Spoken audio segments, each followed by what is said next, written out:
প্রথম দেখা ছিল একটি সাধারণ কঙ্কাল, তবে সামান্য কিছু সূত্র ধরে গবেষকরা খুঁজে বের করেছেন এর প্রকৃত পরিচয়। 2000 বছরের পুরনো সেই কঙ্কাল ঘিরে উঠে এসেছে এক বিস্ময়কর ইতিহাস। আর এই পুরো অনুসন্ধান যেন ছিল আধুনিক এক ফরেন্সিক গোয়েন্দা অভিযান। সেই অভিযানের রোমাঞ্চকর গল্পই তুলে ধরেছেন আরিফা হাসান।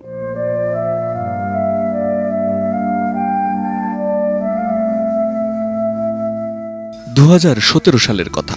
যুক্তরাজ্যের ক্যামব্রিজ ও হান্টিংটনের মধ্যকার একটি সড়কের উন্নয়ন কাজ চলাকালে খোঁড়াখুড়ির সময় আবিষ্কৃত হয় একটি পুরনো কঙ্কাল। প্রথমে ধারণা করা হয়েছিল এটি হয়তো স্থানীয় কোনো সাধারণ মানুষের মরদেহ, যা সময়ের সাথে ফসিলে রূপ নিয়েছে। তবে এর প্রকৃত পরিচয় বেরিয়ে আসে গবেষণার গভীরে গিয়ে। প্রত্নতাত্ত্বিকদের সেই সময় আন্দাজও ছিল না যে কঙ্কালটি আসলে 2000 বছরের পুরনো এবং এটি সারমাসিয়ান নামে এক প্রাচীন যাযাবর জাতিগোষ্ঠীর এক পুরুষের।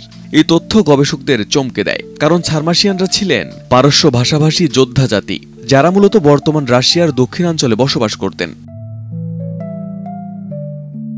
তবে প্রশ্ন ওঠে, রোমান সাম্রাজ্যের আরেক প্রান্ত থেকে এত দূরের ইংল্যান্ডে কিভাবে পৌঁছেছিল ওই যুবক? এই প্রশ্নের উত্তর খুঁজেছেন গবেষকরা দক্ষ গোয়েন্দার মতো। সম্প্রতি কারেন্ট বায়োলজি জার্নালে প্রকাশিত গবেষণাপত্রে উঠে এসেছে সেই অনুসন্ধানের রোমাঞ্চকর ফলাফল। কঙ্কালটির নামকরণ করা হয় অফোর্ড ক্লুনি 203645। এটি পাওয়া যায় ক্যামব্রিজশায়ারের একটি নালার মতো জায়গায়। সেখানে তার সঙ্গে এমন কিছু ছিল না যার ভিত্তিতে জাতিগত বা পারিবারিক পরিচয় নির্ণয় করা সম্ভব হতো। তবে কানের ভেতরের হাড় ছিল সবচেয়ে ভালোভাবে সংরক্ষিত। সেখান থেকে সংগ্রহ করা হয় ডিএনএ। RICL TMX, যুগের পর যুগ স্থাপনা থাকে মজবুত। লন্ডনের ফ্রান্সিস ক্রিক ইনস্টিটিউটের অ্যানসিয়েন্ট জেনোমিক ল্যাবের গবেষক ডক্টর মারিনা সিলভা জানান, জীবিত মানুষের ডিএনএ টেস্ট করার মতো ছিল না এটি। ডিএনএ ছিল ভাঙাচোরা, কিন্তু তাতেই মিলে গেল এক ভিন্ন জাতিসত্তার উপস্থিতি। বিশ্লেষণে স্পষ্ট হয় কঙ্কালটির জিনগত গঠন রোমান ব্রিটিশদের থেকে একেবারেই আলাদা।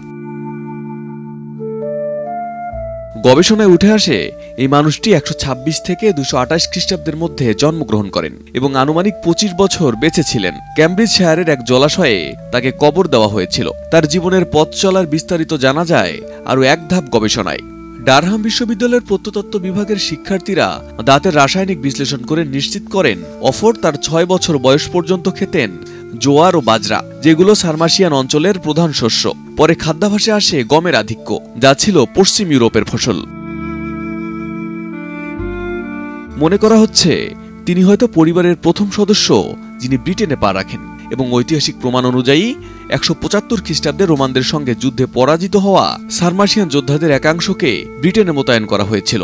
সম্ভবত সেই সূত্রেই এই স্থানান্তর।